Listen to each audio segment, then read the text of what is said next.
Hello students. तो स्वागत है आपका एक और नई वीडियो में। आज की वीडियो में हम आपका जो पेपर है फार्माकोथेरेपेटिक्स सेकेंड ईयर का उसका सॉल्यूशन कराएंगे। तो देखते हैं आपके कैसे कैसे क्वेश्चन आए थे। आप कमेंट बॉक्स में बताना कि आपके पेपर कैसा आया था।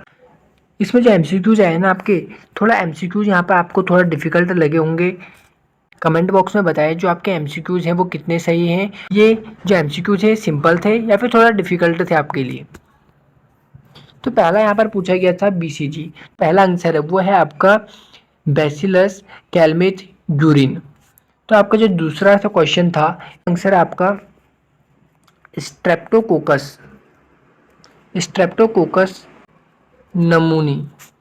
फिर तीसरा आपका क्वेश्चन है WOAH। तो ये हो गया आपका world organisation for animal health. फिर नेक्स्ट क्वेश्चन है आपका FOA food agriculture and organisation. ये क्वेश्चन है कॉज ऑफ एनीमिया। एनीमिया जो है इसका आंसर है आयरन डेफिशिएंसी। फिर आता है हमारा जो डायग्नोस्टिक टूल होता है नमूनिया के लिए, वो क्या होता है? तो इसका आंसर है आपका चेस्ट एक्सरे। फिर जो आपका सातवां क्वेश्चन है तो इसका आंसर है आपका सार्कोप्टस स्कैबिया। तो फिर नेक्स्ट क्वेश्चन है हमारा RT-PCR। ये क्या होता है? हमारा कोविड-19 के लिए इस्तेमाल होता था।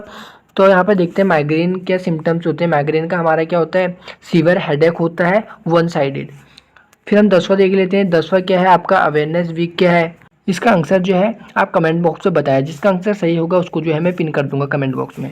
फिर आएगा आपका 11th क्या है आपका? फार्माकोथेरेपेटिक्स के बारे में बताना था। तो यहाँ पे क्या थी, इसको करते हैं, इसमें स्टडी करते हैं आप ड्रग की, जिससे क्या करते हैं आप ट्रीट करते हैं किसी भी डिजीज को with the help of drug. फिर आपका 12वां क्वेश्चन था, इसका आंसर था आपका ECG। 13वां है वो था आपका गुड कोलेस्ट्रॉल क्या होता है? हाई डेंसिटी लिपोप्रोटीन होता है। फिर 14 क्या था आपका? 14 जो आंसर है इसका आंसर है cause of asthma attack is. ये जो था आपका एलर्जिक रिएक्शन। फिर जो आपका है 15वां glucose blood glucose level is regulated by. तो ये था आपका इंसुलिन। फिर आपका 17वां जो क्वेश्चन था इसका आंसर था 1977 आ जाता है नॉन इंसुलिन डिपेंडेंट डायबिटीज। 18वां क्वेश्चन है इसका आंसर है आपका मलेरिया। जो आपका 19th क्वेश्चन है ऑटो इम्यून डिजीज, ये होता है आपका रिमोटॉइड आर्थराइटिस। फिर जो आपका नेक्स्ट है STD की फुल फॉर्म बतानी थी। तो इसका आंसर है आपका सेक्सुअल ट्रांसमिटेड डिजीज या फिर सेक्सुअली ट्रांसमिटेड डिजीज। देखते हैं आपके बी सेक्शन में कौन कौन से क्वेश्चन पूछे गए थे। तो पहला क्वेश्चन जो आपका है वो है एरिथ्रोपोइसिस के बारे में बताना था। और यहाँ पे क्या करना था? Body, where in body does it occur, इसको एक्सप्लेन करना था। फिर दूसरा है आपका क्या करना है? आपको फार्माकोथेरेपेटिक्स का स्कोप और ऑब्जेक्टिव बताना था।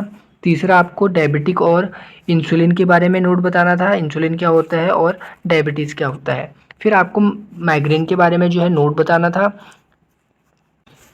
फिर यहाँ पे आपको एक्सप्लेन करना था ट्यूबरक्लोसिस क्या होता है। नेक्स्ट क्वेश्चन था मलेरिया को करना है, मलेरिया को एक्सप्लेन करना है और नीट डायग्राम करना है उसकी इटियोलॉजी के साथ। फिर था आपका UTI यूरिनरी ट्रैक्ट इन्फेक्शन के बारे में बताना था आपको।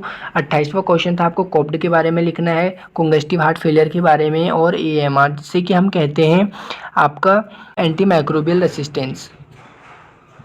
क्वेश्चन था मैं स्टॉक के बारे में बताना था, मेगलोब्लास्टिक एनीमिया के बारे में बताना था और साइरोसिस के बारे में बताना था। फिर 30वां क्वेश्चन जो है आपका टाइप ऑफ एपिलेप्सी के बारे में बताना था, नेसेट्स के टाइप बताने थे और एनीमिया के कितने टाइप्स होते हैं ये बताना था। फिर जो 31वां क्वेश्चन था वो रेडियोलॉजिकल डायग्नोस्टिक टूल कौन कौन से होते हैं आपके, उनको एक्सप्लेन करना था।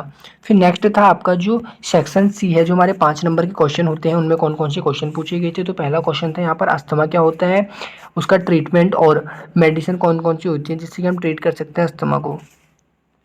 फिर यहाँ पर नेक्स्ट क्वेश्चन था आपका जो AMR है एंटी माइक्रोबियल रेसिस्टेंस, उसके बारे में बताना था, उसके टाइप बताने थे, इसकी प्रिवेंटिव मेजर्स के बारे में बताना था आपको।